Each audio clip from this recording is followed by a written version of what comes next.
deep in debt, facing the loss of the land that held every memory and hope he possessed.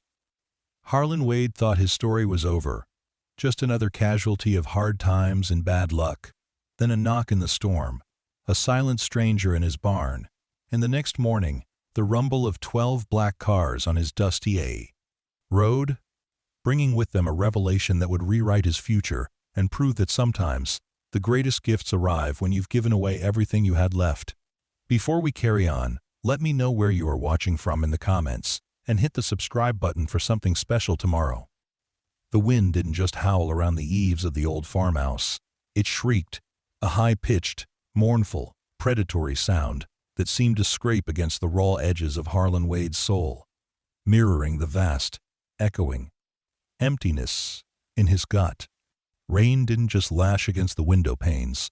It hammered, a relentless, furious assault that blurred the already dim view of the yard, turning the world outside into a chaotic, impressionistic watercolor of bruised grays, muddy browns, and fleeting, violent flashes of white from the lightning.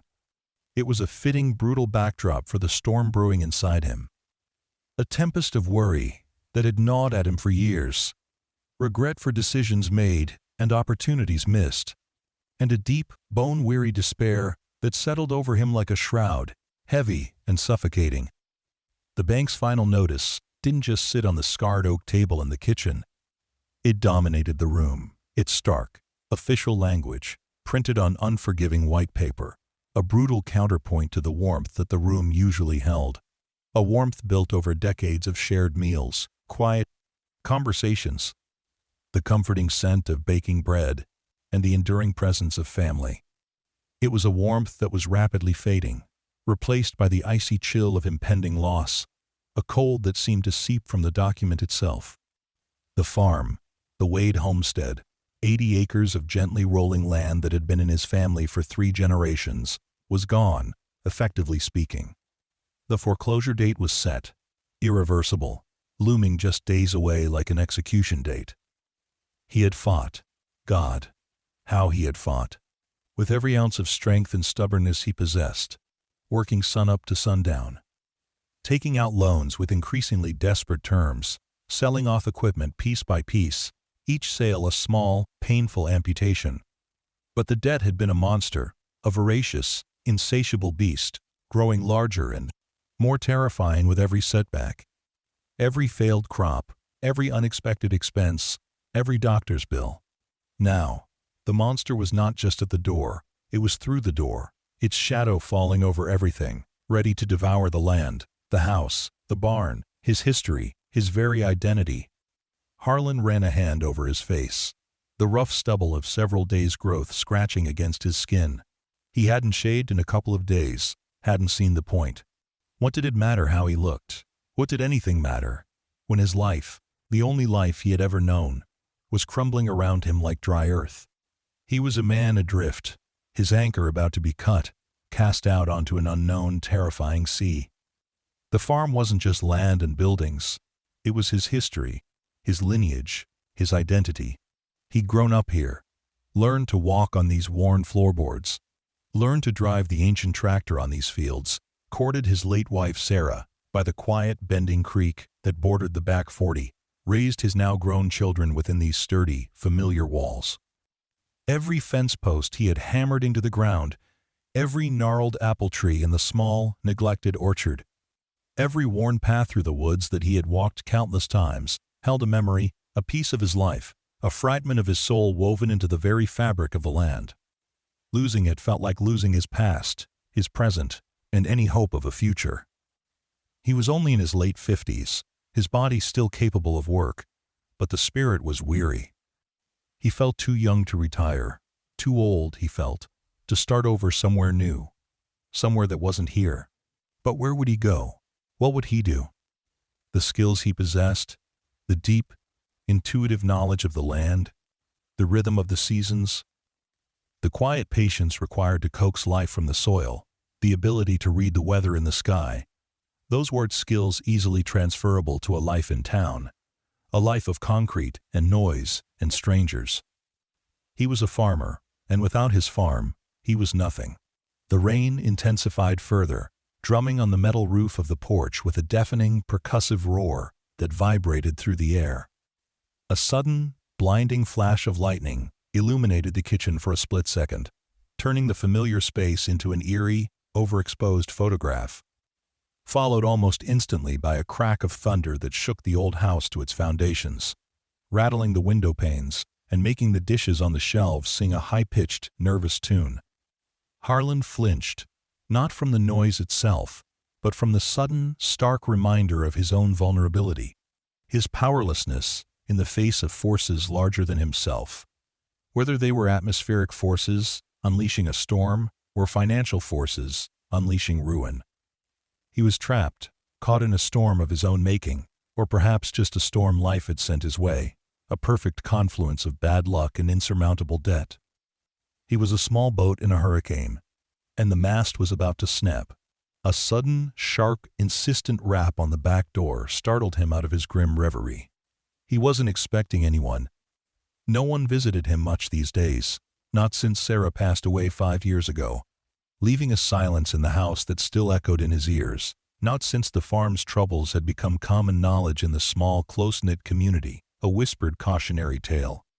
Most folks offered sympathetic looks and mumbled platitudes when they saw him in the feed store or at the general store, but no real help, no solutions, just pity. He was the farmer who was losing his farm, and in a farming community, that was a heavy label to bear. He hesitated for a long moment, the sound of the knocking a persistent intrusion on his solitude. Who would be out in this weather?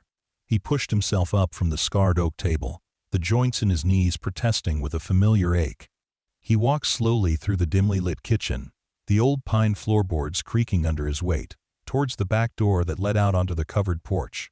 He peered through the small, grimy window pane set into the door. A figure stood on the porch, hunched against the relentless rain, dripping water onto the worn wooden planks. It was a woman. He unbolted the door and opened it a crack, the wind immediately trying to tear it from his grasp, whipping rain and cold air into the kitchen. The woman stumbled back slightly from the sudden gust, pulling her inadequate jacket tighter around herself. She was soaked to the bone, her clothes, whatever they were originally, expensive looking, but now ruined and plastered to her thin frame like a second skin. Her hair, dark and heavy with water, clung to her face and neck, obscuring her features, making her look almost spectral in the dim light. She looked utterly miserable, shivering violently, her body trembling with cold and exhaustion. "I'm so sorry to bother you," she said, her voice thin and trembling, barely audible above the wind's shriek and the drumming rain. "My car. It broke down miles back down the road. I tried to walk, find shelter. Got caught in the storm. Is there anywhere I could just get out of the rain for a bit? Just until it passes? Please." Her last word was a quiet plea, filled with desperation. Harlan's first instinct, honed by years of solitude, by the self-contained nature of his struggle, by the sheer exhaustion of fighting a losing battle, was to say he couldn't help, that he had nothing to offer, that he was dealing with enough problems of his own, problems that felt insurmountable. He was on the brink of losing everything. He didn't have the energy or the resources, emotional or physical, for a stranger. He was drowning, and he couldn't save anyone else. But the second instinct, the one buried deep beneath the layers of weariness and despair, the one instilled in him by generations of Wades who believed you helped your neighbor, no matter what, who understood the harsh realities of rural life and the importance of community, rose to the surface, asserting itself over his self-pity and exhaustion. This woman was in trouble, vulnerable, alone, caught in a dangerous storm miles from anywhere. He couldn't just turn her away. It went against everything he had been taught, everything he believed in. Even now, at the end, "You're soaked through," he said, his voice rough from disuse but not unkind. "Come on in, out of this weather. You'll catch your death." He opened the door wider, stepping back to let her enter the warmth and relative dryness of the kitchen. She practically stumbled inside, dripping water onto the worn linoleum floor, leading a trail of muddy puddles. The sudden warmth of the kitchen seemed to make her shiver even more violently, her body shaking with uncontrollable spasms. She hugged herself tightly, her arms wrapped around her chest, her teeth chattering faintly. She looked young, maybe in her early 30s, her features finely sculpted despite being drawn tight with cold and exhaustion. But it was hard to tell her age, with her hair plastered to her face and her body hidden beneath the ruined clothes. Her clothes looked expensive, even in their ruined state, the cut and fabric suggesting a world far removed from his farm. She didn't look like anyone from around here, not a local, not a tourist who knew the area. She looked utterly out of place, like a delicate, exotic bird blown off course and forced down in a harsh, unfamiliar landscape. "Thank you," she whispered again, her voice full of profound relief, her dark eyes, visible now beneath the dripping hair, meeting his for a fleeting moment. "Thank you so much. I didn't know what I was going to do." "Barn's warmer than the house right now," Harlan said, thinking quickly, his mind shifting from despair to practicalities.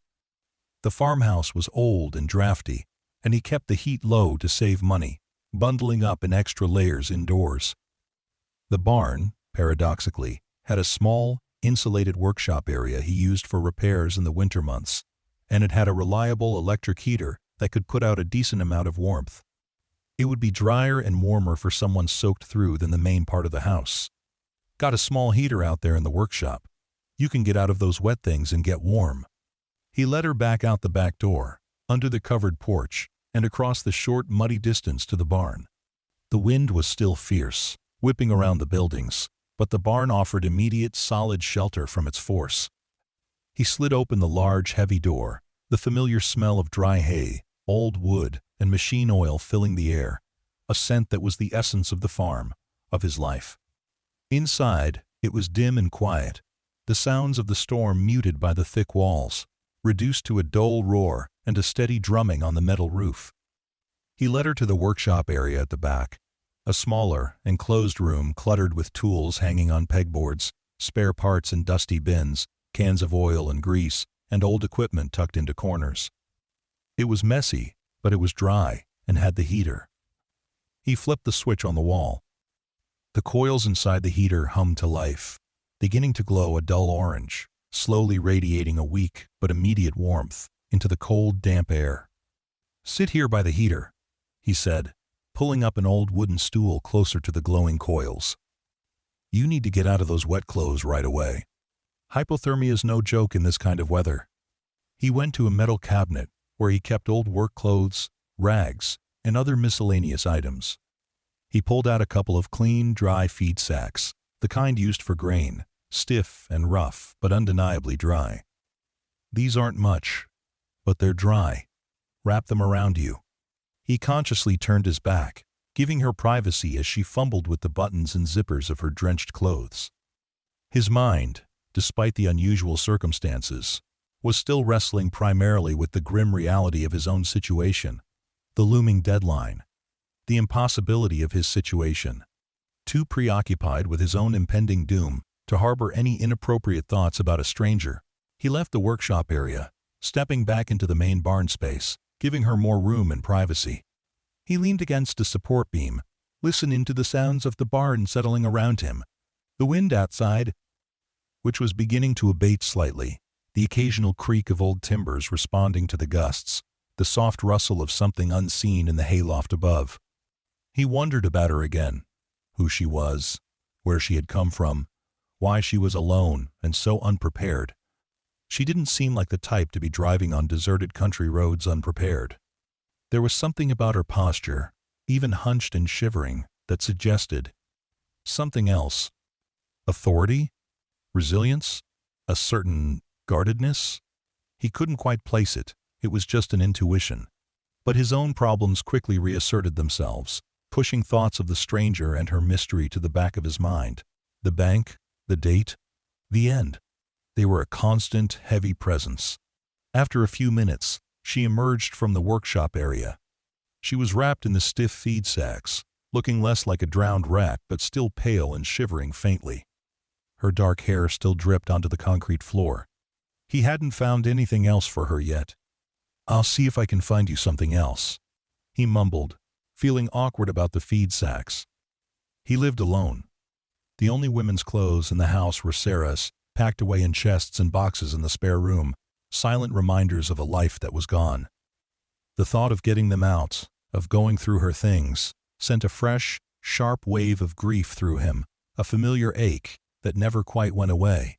But he couldn't leave the woman wrapped in feed sacks. He went back to the house, the quick dash through the still falling rain leaving him even more soaked than before. Inside, the silence felt heavier than before, the emptiness more profound.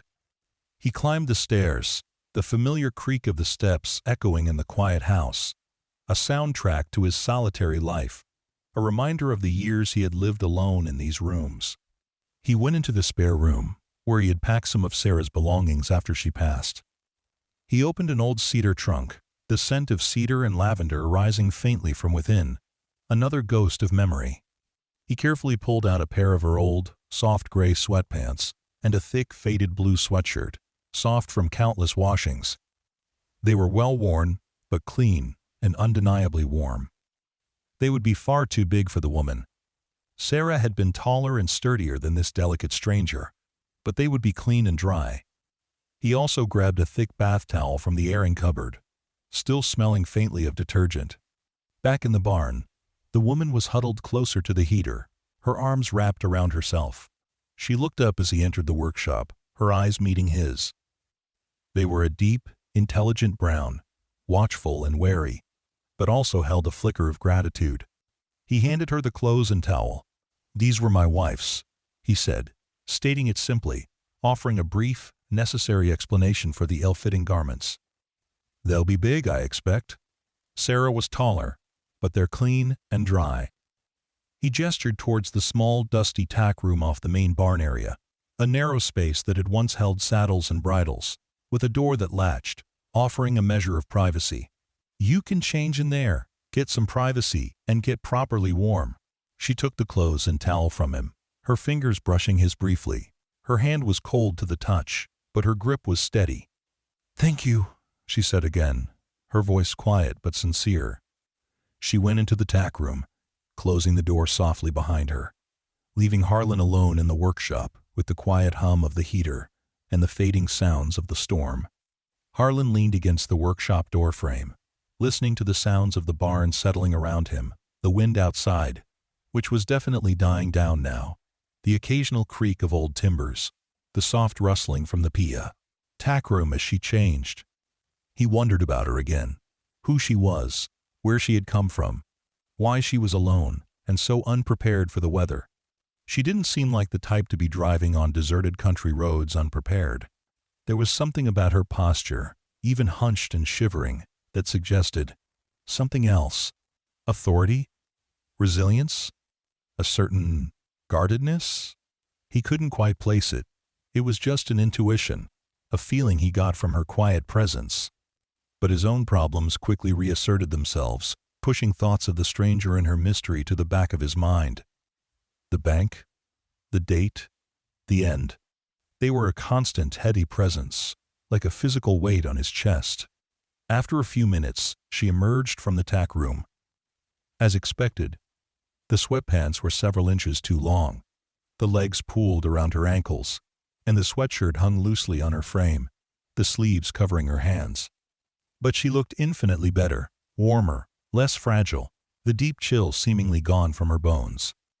She'd used the towel on her hair, which now fell in damp waves around her face, framing features that, though still drawn with fatigue, were finely sculpted, elegant, hinting at a world of privilege. "Thank you, Harlan," she said, using his name again, surprising him with the familiarity. "I'm much warmer now. Those feed sacks were rustic." She managed a small, wry smile, a flicker of humor in her tired eyes. "They're dry," he replied, allowing himself a small smile in return. "That's the main thing." He felt a flicker of satisfaction, a small win in a life that felt full of losses. "Got some stew on the stove up at the house," he said. "Leftovers from last night, but it's hot and hearty. You should eat something. Get some proper warmth into you." She hesitated for a moment, her gaze searching his face again, as if weighing something, making a decision. He didn't press, he just waited, his expression neutral, his own hunger a dull ache in his stomach. Finally, she nodded. I'd like that very much. Thank you. They walked together across the short, muddy distance to the farmhouse. The rain had eased to a steady drizzle.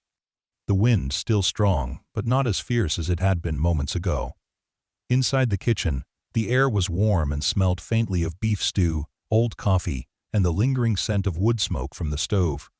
The room felt smaller, cozier, with her in it, a presence that broke the long-standing silence that had filled the house since Sarah's passing. He motioned her to the scarred oak table, the same table where the foreclosure notice lay hidden. He quickly slid the notice further under a stack of old newspapers and seed catalogs on the counter, a futile, almost childish gesture of concealment. A desperate attempt to maintain a facade of normalcy in the face of impending disaster. He ladled out 2 bowls of thick beef stew, leftovers from the batch he'd made a couple of nights ago. It was simple, hearty fare, made with the last of his frozen beef and vegetables from the garden. He set the bowls on the table with 2 mismatched ceramic spoons.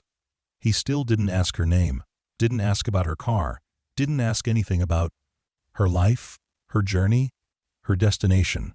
She didn't offer any information either, maintaining her quiet reserve.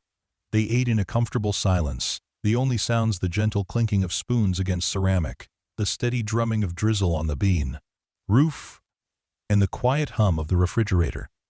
She ate slowly, deliberately, her eyes often scanning the room, taking in the details, the worn surfaces, the old appliances, the framed photos on the wall, photos of his family, of Sarah, of his children when they were small. She seemed to be observing everything, absorbing the atmosphere of the place, the history etched into its walls and furniture. There was a quiet intensity about her, even in her exhausted state, a sense that she wasn't just eating, but experiencing the space, the moment. "This stew is wonderful," she said finally, looking up at him, a small, genuine smile touching her lips, a smile that reached her dark, intelligent eyes. "Thank you, Harlan. It's exactly what I needed." "Just leftovers," he mumbled, feeling the familiar awkwardness under praise. He wasn't used to compliments, not anymore. "Made it a couple nights ago. Glad you like it." "You live here alone?" she asked, her gaze direct but not intrusive, a simple question that held a world of unspoken understanding. He nodded. "For a few years now. Since my wife passed." He didn't elaborate, didn't need to. The emptiness of the house, the single-place setting at the table, spoke volumes. She didn't offer condolences, didn't pry into his grief. She just nodded slowly, her expression thoughtful, her gaze lingering on the framed photos on the wall, particularly one of Sarah, smiling in the garden. "This farm," she said, looking around the kitchen again, her eyes sweeping over the worn but sturdy furniture, the view out the window.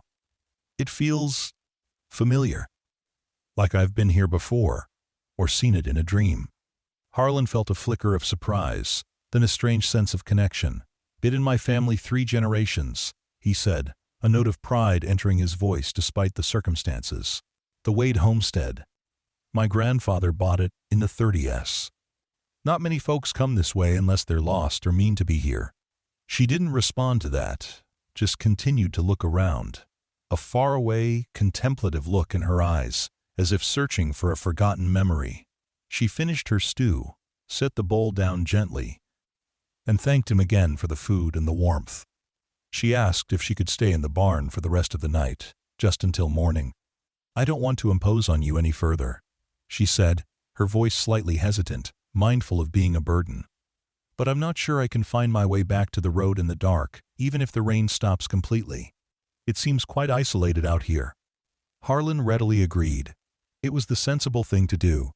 He couldn't send her back out into the dark, onto deserted roads, not after the storm she'd just been through. Not when she was so clearly exhausted. It went against his nature. He gathered a couple of extra blankets from the linen closet, thick and warm, smelling faintly of cedar. He walked her back to the barn, the air now cool and clean, the drizzle having stopped, though the ground was still saturated. The sky was beginning to clear, revealing glimpses of stars through the dissipating clouds. He showed her the tack room again, ensuring she had a private Dry space to sleep if she preferred it to the open workshop area. The heater in the workshop was still on, a low, comforting hum in the quiet barn. "Call out if you need anything at all during the night," he said before leaving her there, alone in the quiet darkness of the barn.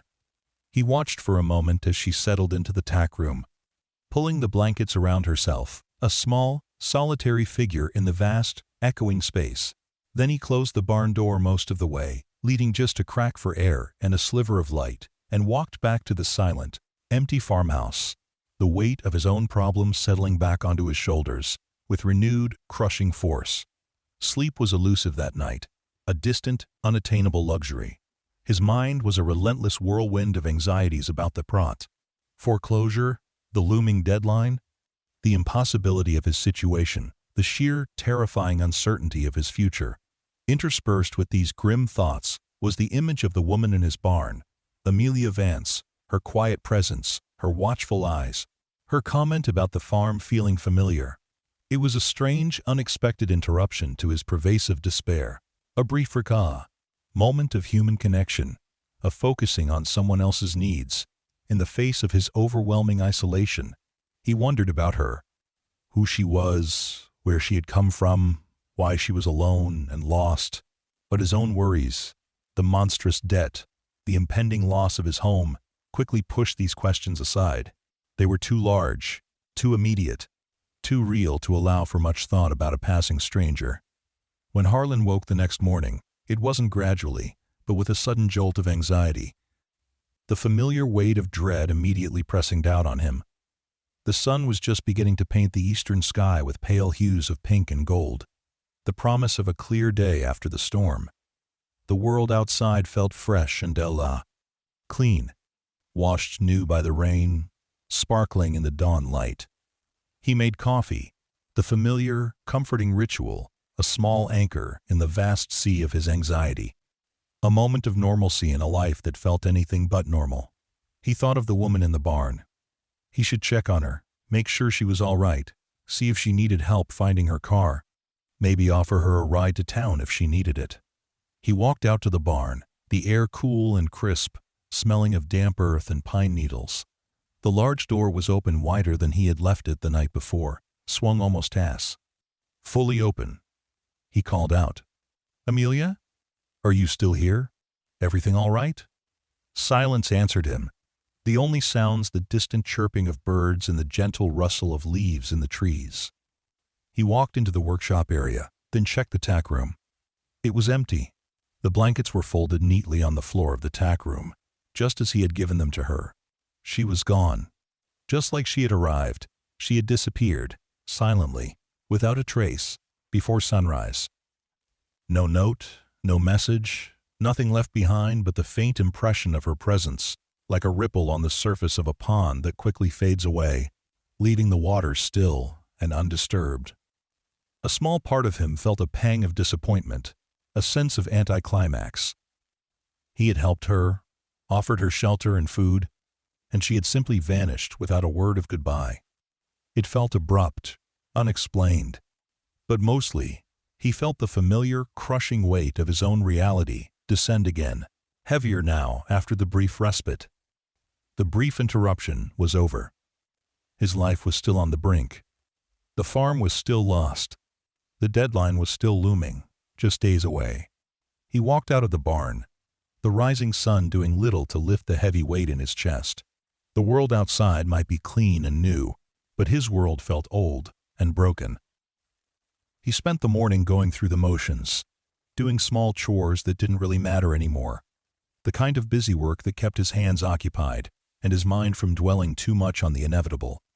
He checked the fences, walked the perimeter of the property, his boots sinking into the still soft earth, each step a reminder of the land that was no longer truly his. He thought about what he would do when the bank took over, where he would go, how he would live. The future was a terrifying blank space. He was in the yard, near the back porch, contemplating the daunting task of starting to pack some of the larger items, when he heard it. A low rumble in the distance, growing steadily louder, a sound that was distinct from the usual rural noises. It wasn't the sound of a single vehicle, but something larger, something sustained, a procession. He walked out to the edge of the yard, shielding his eyes against the morning sun, looking down the long, winding dirt track that led to the county road, nearly a mile away. Dust. A large, swirling cloud of dust was rising on the horizon, moving steadily towards the farm. As it got closer, the rumble grew into a distinct engine noise, and he could make out shapes within the dust cloud. Cars. Not just one or two, but many. A line of cars. Black cars. He stood transfixed as the convoy approached, a long line of dark, sleek vehicles moving with purpose and speed down his ball. Humble dirt road, a road usually traversed only by his old pickup truck, the mailman's Jeep, or the occasional neighbor's tractor. 1, 2, 3. He counted them as they got closer, his heart pounding in his chest with a mixture of confusion and apprehension. 12 black cars, identical and imposing, followed by a large, dark SUV bringing up the rear. They didn't slow down as they reached the turnoff to his farm. They simply turned in, one after another, a silent, imposing procession that seemed to swallow the narrow dirt track whole. They drove up the track, filling the air with the sound of their engines and the swirling dust, pulling into his yard, fanning out and parking in a precise, almost military fashion, forming a semicircle that surrounded the SIA. Farmhouse and barn. The sheer number of vehicles, their uniformity, their silent, powerful presence, was overwhelming. Harlan stood by the porch, rooted to the spot, his mind reeling. This wasn't a social call. This wasn't the bank. They usually sent one car, maybe two. This was something else entirely, something he couldn't even begin to comprehend. The doors of the cars began to open, one after another, in quick succession. Out of the first few cars stepped men in dark suits, their expressions serious, their eyes scanning the surroundings with a professional intensity that missed nothing. Some of them wore earpieces, their hands held casually, but ready. Armed security. Harlan felt a prickle of fear, a jolt of adrenaline. What was happening? Who were these people? Why were they here, on his farm? Then, the doors of the central cars opened. More men in dark suits emerged, carrying briefcases, looking formal and out of place in the rural setting. And from one of the cars in the middle of the convoy, a woman emerged. She was dressed in a sharp, tailored suit, the fabric expensive and impeccable, her hair neatly styled, her posture straight and confident. She radiated an aura of power, grace, and authority that was unmistakable, a presence that seemed to fill the yard. It was the woman from the storm, Amelia Vance. She looked completely different from the bedraggled, shivering figure he had sheltered just hours ago. Transformed. The vulnerability was gone, replaced by a quiet strength and an undeniable air of command. She stood for a moment after stepping out of the car, looking around the farm, her gaze sweeping slowly over the barn, the farmhouse, the fields, the old oak tree by the fence line. There was something in her eyes, a mixture of recognition, contemplation, and something else he couldn't quite decipher, something that looked like emotion. She began to walk towards him, leading the cluster of cars and the phalanx of men in suits behind her. Though several of the security personnel fanned out, maintaining a discreet perimeter around the yard, their eyes constantly scanning the surroundings. As she got closer, Harlan could see the details of her appearance, the flawless makeup, the expensive fabric of her suit, the subtle elegance of her jewelry, the confident set of her jaw. This was not just a woman who had gotten lost in a storm. This was someone important, someone powerful, someone from a world he knew nothing about. She stopped a few feet away from him, her dark eyes meeting his. They were the same deep, intelligent eyes he remembered from the barn and the kitchen, watchful and wary, but now they held a depth of power and intensity he hadn't seen before. "Harlan," she said, her voice calm, clear, and resonant, carrying easily in the quiet morning air, a voice used to being heard and obeyed. "Thank you for your kindness the other night, for opening your door to a stranger in need. It meant a great deal to me, more than words can say." Harlan found his voice, though it was rough and hesitant, barely above a whisper compared to hers. "Amelia, what is all this?" He gestured with a trembling hand to the convoy of black cars, the men in suits, the armed security personnel who stood silently, watching. Amelia's expression was serious, her gaze unwavering. "Harlan, my name is Amelia Vance. I am the CEO of Vance Industries." The name, Vance Industries, didn't register immediately in Harlan's mind. He lived a quiet life, far removed from the world of corporations and finance. But the way she said it, the reaction of the men around her, the sheer presence of the convoy, the aura of power she exuded, all of it conveyed the significance. Vance Industries. He vaguely remembered seeing the name on large buildings in the city he rarely visited, glimpsing headlines in newspapers about a powerful global company. A billion-dollar company.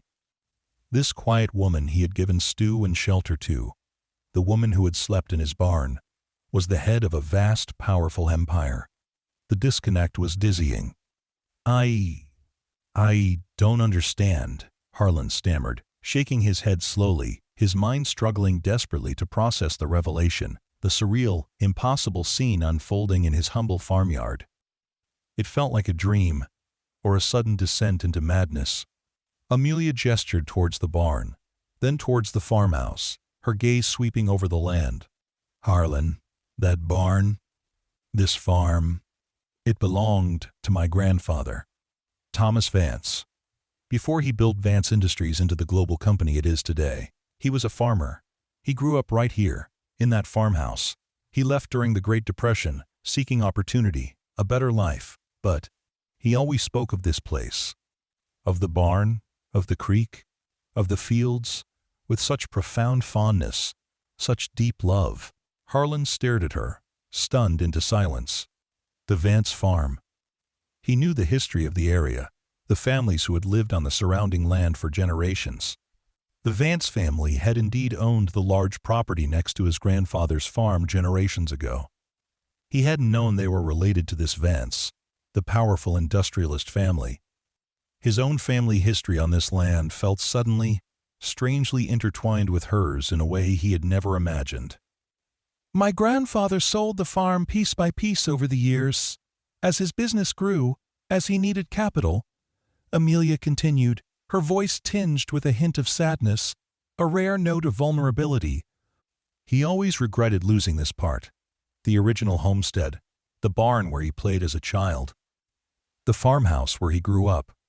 He told me stories about it when I was a child, stories about growing up here, about the land, about a different kind of life. I haven't been back in decades. My life has been demanding, all-consuming, disconnected from my roots, from that history." She looked back at the barn, a faraway, contemplative look in her eyes, as if seeing not the aging structure, but the memories it held. "The other night, getting lost in the storm, my car failing, ending up at your door, it felt like fate. Harlan, like the universe, intervened. Stepping into that barn, feeling the rough wood, smelling the hay and the old earth, it brought back flashes of those stories, of my grandfather, of a part of my history, of myself, that I had forgotten, or perhaps deliberately distanced myself from in the relentless pursuit of success." End quote. She turned back to him, her gaze intense, her dark eyes holding his. "Your kindness, Harlan, a stranger helping another stranger with no expectation of reward. No questions asked. It was a profound, jarring experience for me. It cut through all the noise, all the complexity, all the artifice of my life. It was simple, pure, human goodness. It reminded me of the values my grandfather held, the kind of man he was before the billions, before the power. It helped me remember who I was, where I came from, what truly matters." She gestured to the men in suits standing patiently behind her. "My team looked into the property, as I mentioned. They discovered its history, the connection to my grandfather, and your current situation, the financial difficulties you are facing." Harlan felt a fresh wave of embarrassment and dread wash over him. She knew about the debt, about the foreclosure, about his failure. His deepest shame was laid bare before this powerful woman and her entourage. Harlan, Amelia said, her voice firm, decisive, cutting through his spiraling thoughts. I am here because I want to buy this farm. Harlan's heart sank further, a heavy stone in his chest. Of course, she was a billionaire. Buying his small, detritus farm would be nothing to her, a trivial transaction. He was going to lose it anyway, but losing it to her, the descendant of the original owners, felt like a final, ironic, almost poetic twist of the knife. The land returning to the Vance family, but not to him, the last of the Wades. It's under foreclosure, he managed to say, his voice flat, devoid of hope. The bank's taking it next week. There's nothing I can do. I know, Amelia replied, her voice gentle but firm. My team has already been in contact with the bank. We are prepared to acquire the debt, pay it off in full, and purchase the property at a fair market value, or even above market value, to ensure all outstanding obligations are covered, and you are not left with any lingering financial burden. Harlan swallowed hard, his throat tight. It was the end then. The farm would belong to Vance Industries, or perhaps to Amelia Vance personally. At least the debt would be paid, the bank satisfied. That was something, a small mercy in the face of total loss. Mr. Wade, said one of the men in suits, stepping forward slightly. He had a kind face, lines etched around his eyes that suggested a capacity for empathy, despite the formal attire and serious demeanor. I'm Mr. Thompson, Ms. Vance's chief legal counsel. We have the necessary documents prepared. We can finalize the acquisition of the debt from the bank and the property transfer immediately. Today. Harlan nodded, numbly, his mind struggling to keep pace. There was nothing he could do. He was powerless. A spectator in the final act of his own life's drama. He had lost. Amelia stepped closer to him, her expression gentle, her dark eyes filled with a warmth that contradicted the formality of the scene. Harlan, she said, her voice softer now, more personal. I'm not buying this farm to add it to Vance Industries' portfolio, or to turn it into a corporate retreat for my executives, or to develop it into a luxury housing complex. Harlan looked at her, confused, a flicker of something akin to hope, tentative and fragile, stirring in his chest. Then why? Why go to all this trouble, bring a convoy of cars and a legal team, just to buy a small, struggling farm? I'm buying this farm, Amelia said, her gaze steady, her voice clear and strong, because it belonged to my grandfather, and because you, a stranger, showed me a kindness here that helped me find my way back to myself, to Battery. Remember what is important. I'm buying this farm to give it back to you. The words hung in the air between them, impossible, unbelievable, defying logic and reality. Harlan stared at her, his mind unable to process what she had just said. Give it back to him, free and clear? I don't understand. He stammered, shaking his head slowly, convinced he had misunderstood, that this was some cruel joke or a stress-induced hallucination. Mr. Thompson, the lawyer with the kind eyes, stepped forward again, holding the thick grass binder of documents. Mr. Wade, Ms. Vance is establishing a private charitable trust, funded entirely by her. This trust will acquire the farm's debt from the bank, clearing all outstanding obligations, and then the ownership of the property. The 80 acres, the farmhouse, the barn, will be transferred directly from the trust to you, Harlan Wade, free and clear of all encumbrances, all debt, all liens. Harlan's knees felt weak. Suddenly unable to support his weight, he stumbled back a step, reaching out instinctively for the porch railing behind him to steady himself, his hand grasping the weathered wood, free and clear, given back to him? It wasn't possible. People didn't do things like that. Not for a stranger they'd met for a few hours during a storm, a stranger they would likely never see again. It was an act of generosity so profound, so unexpected. It felt unreal. Why? Harlan asked again, the word torn from his throat, a raw, desperate sound filled with disbelief and overwhelming emotion. Why would you do that? For me? A stranger? Amelia's eyes were warm, filled with a sincerity that was unmistakable. a depth of feeling that transcended the corporate facade. Because you saved me, Harlan. Not from the storm, not physically. My team would have found me eventually. But you saved me in a way that is perhaps more important. You reminded me of who I am, of the values that truly matter, the values my grandfather instilled in me before the world of business consumed me. This farm, this land, it was his legacy before Vance Industries was. It represents a connection to something real, something authentic, something rooted, something I had lost touch with in the relentless pursuit of success and power. Your simple, unconditional kindness, shown to me on this land, in that barn that holds my family's history, felt like a sign. A way to honor my grandfather's memory, and a way to repay a debt that has nothing to do with money, and everything to do with humanity. She smiled, a radiant, genuine smile that transformed her face, chasing away the lines of fatigue and the aura of corporate power, revealing the woman who had been lost and vulnerable just hours ago, the woman who had found a moment of peace in his barn.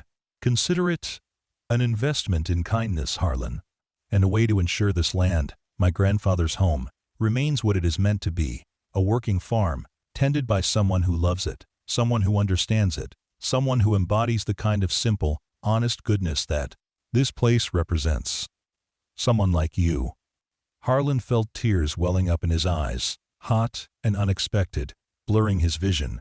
He hadn't cried in years, not since Sarah's funeral, not since the day he knew the farm was truly lost, the weight he had been carrying for so long, the crushing burden of debt and despair, the fear of losing everything, suddenly, miraculously lifted, leaving him feeling lightheaded, shaky, overwhelmed by the sheer magnitude of the gift.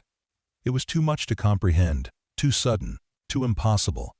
A billionaire CEO, a convoy of black cars, armed security, a legal team, all here, on his humble farm? To give him back the land he thought was lost forever. I don't know what to say, he choked out, the words catching in his throat, his voice thick with emotion.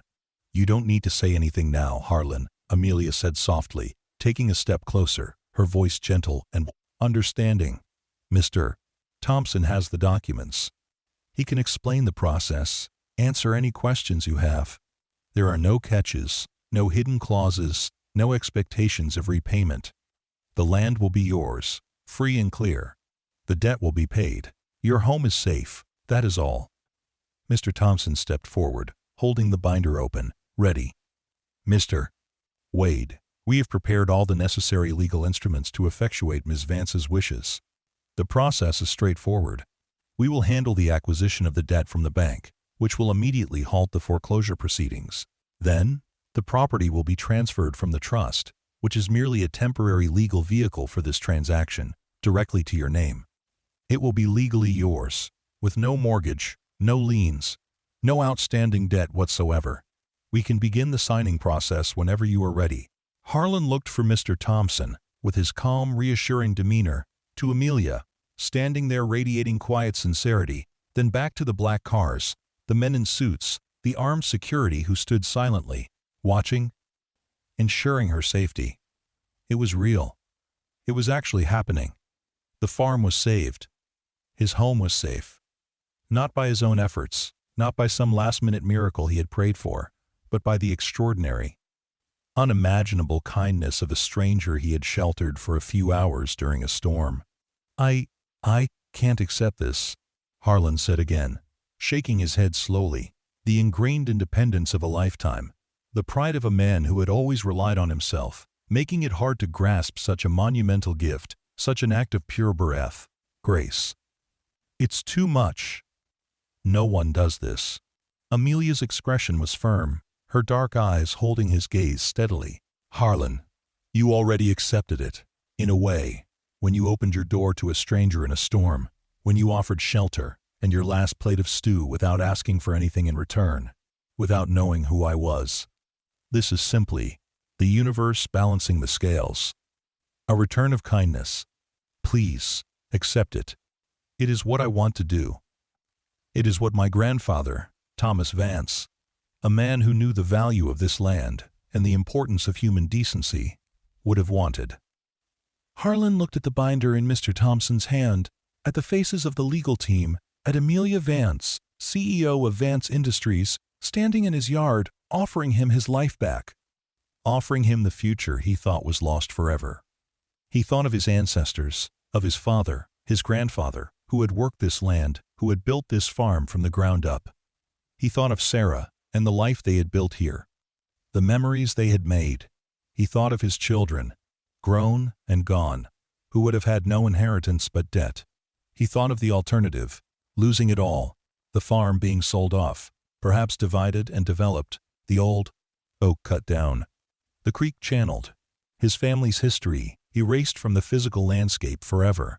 He couldn't let that happen.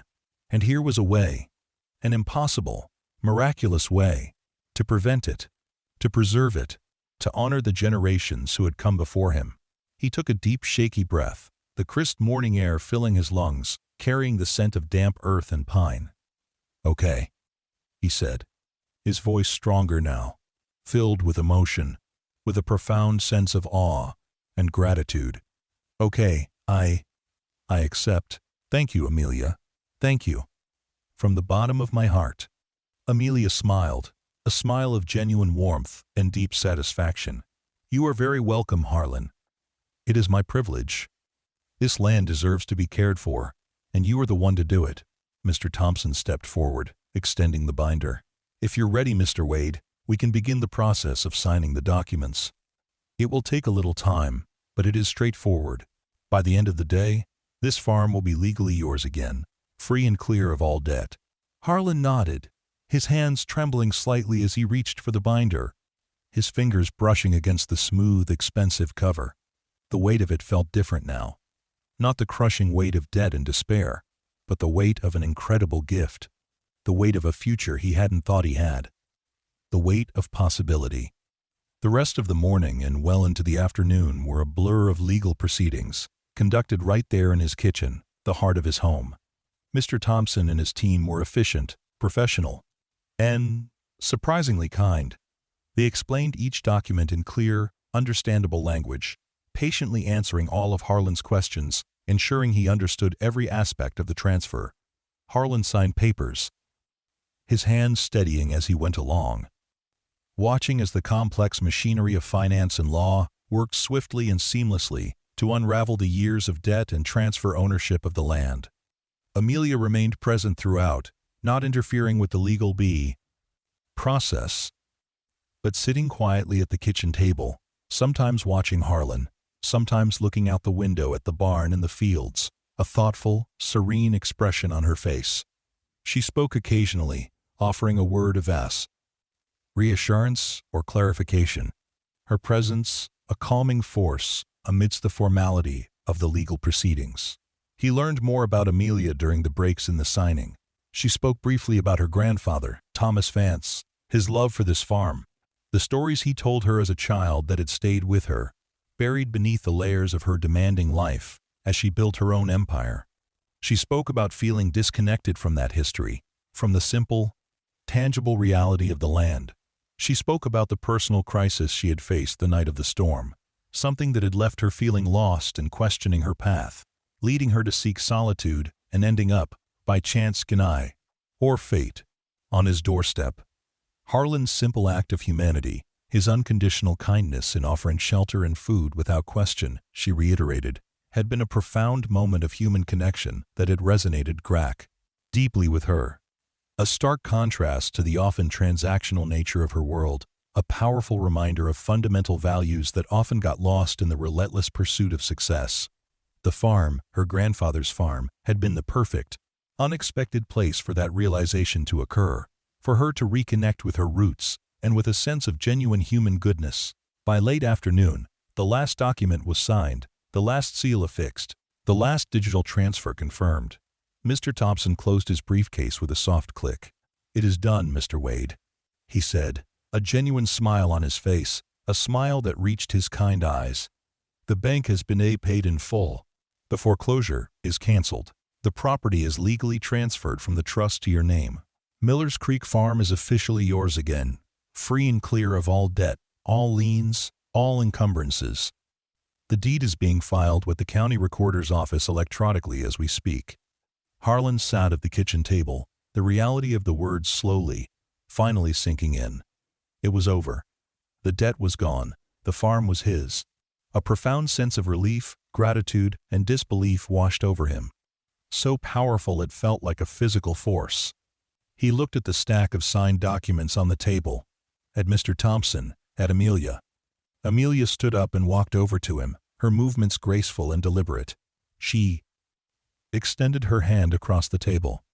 "Congratulations, Harlan," she said, her voice warm, her smile radiant. "It's yours. Where it belongs. Where it was meant to be." Harlan reached out, his calloused fingers, roughened by years of working the soil, closing around her soft, elegant hand. "Thank you, Amelia," he said, his voice thick with emotion, the words barely audible. I don't know how to thank you. It's impossible." "Your kindness was thanks enough, Harlan," she replied, her smile unwavering. "This land holds memories for me too, memories of my grandfather, of his stories. Knowing it is safe, in your hands, tended by someone who loves it as much as he did, means a great deal to me. It feels like completing a circle." Slowly, the legal team and security personnel began to pack up their briefcases and equipment. The black cars started to leave. One by one, driving back down the long, winding dirt track, raising a final cloud of dust before turning onto the county road and disappearing from view. The yard, which had been filled with their imposing, silent presence just hours ago, felt strangely empty, quiet once more, the only sounds the distant bird song and the rustle of leaves. Harlan walked out onto the porch with Amelia, watching the last car disappear down the road. The sun was beginning to set, casting long, golden shadows across the fields, illuminating the dust motes dancing in the air. The farm was quiet, peaceful, bathed in the warm light of the setting sun. It was his. Amelia stayed for a little while longer, walking the property with him in the soft evening light. It was a surreal tour of the farm that was now debt-free, a gift from the woman beside him. Harlan showed her the old oak tree, its branches silhouetted against the sky. The quiet bend in the creek where he and Sarah used to sit. Amelia pointed out places her grandfather had mentioned in his stories, a specific rock formation by the creek. The way the light hit the barn in the late afternoon, just as he had described. There was a shared sense of connection to the land, a bond that transcended their vastly different backgrounds and experiences, rooted in history and unexpected circumstance. As the sun dipped below the horizon, casting the sky in fiery hues of orange, pink, and purple, Amelia prepared to leave. Her large, dark SUV was waiting by Asha. The barn? The driver standing patiently by the open door.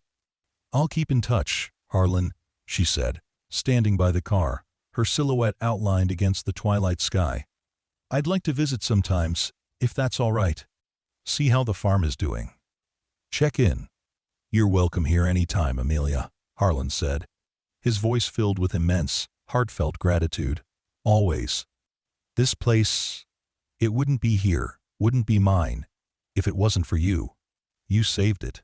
Amelia smiled, a genuine, warm smile that reached her eyes, reflecting the colors of the sunset. "It was here long before me, Harlan. It was here before my grandfather. It has its own life, its own strength. I just helped clear away some obstacles that were threatening it.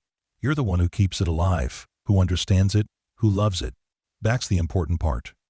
She got into the SUV, and with a quiet, almost silent hum, it pulled away, driving slowly down the long dirt track, leaving Harlan alone in the gathering dusk. He watched until the taillights disappeared onto the county road. He stood on the porch for a long, long time, the silence of the farm settling around him. A silence that was no longer heavy with despair, but filled with peace and possibility. It was over. The struggle, the despair, the fear of loss. The farm was safe. It was his, truly his, in a way it hadn't felt for years, perhaps ever.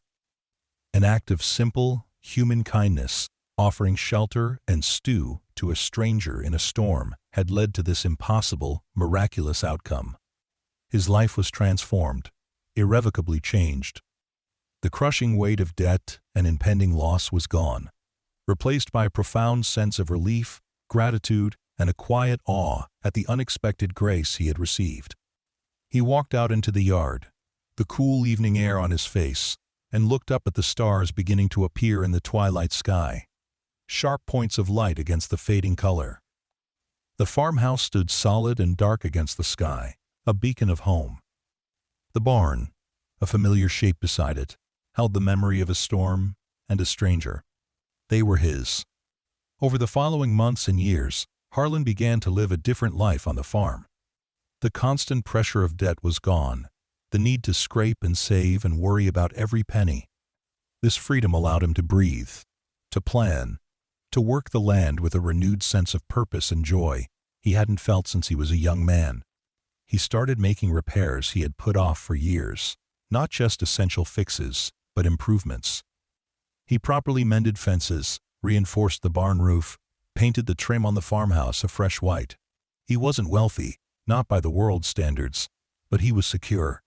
The farm provided for him, and he, in turn, cared for the farm with a dedication born of love and gratitude. Amelia kept her word. She visited occasionally, not on a strict schedule, but appearing every few months or so. She would arrive in a single, unassuming car this time, without the convoy or the security, leaving her other life behind for a few hours. She would spend time walking the farm with Harlan, talking about the changes, the crops he was growing, the weather, the quiet rhythm of rural life.